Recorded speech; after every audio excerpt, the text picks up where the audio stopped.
taking some orders. It is probably like 9 o'clock, right? No, like 10. I don't know.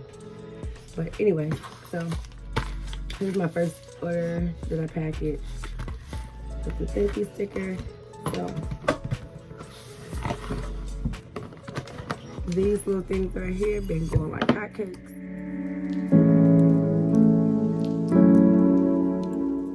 Bling these with this bling wrap. I make all my labels myself. I use the Avery paper.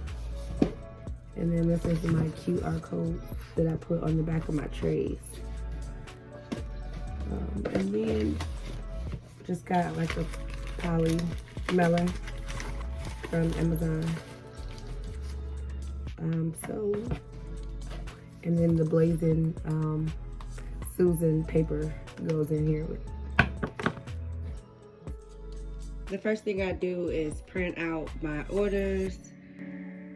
And then here is the pipes. I need to put the bling around them. And this is how they will come in a smell-proof bag. And this order had the one-hitter pipe, a blunt cutter, and this Blazin Susan is for gift. So that's one order. And then I need to finish, like I said, putting the bling on some of these.